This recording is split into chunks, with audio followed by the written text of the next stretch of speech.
Good morning guys. Palibot guys, dalawang araw na ulan guys. May mga sakura guys oh. Palabas to yung mga bulaklak. Dito guys pinutol. Maulan na morning guys. Break time muna tayo guys.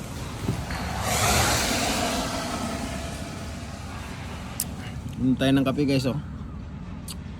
Malamig na lang guys kasi medyo mainit na ngayon eh.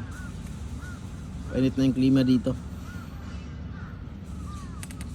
Tapos Yossi. Hima tayo ngayon guys. Di ganong busy yung trabaho. 8 hours lang guys. Walang overtime. Pero next week siguro mukhang may overtime next week.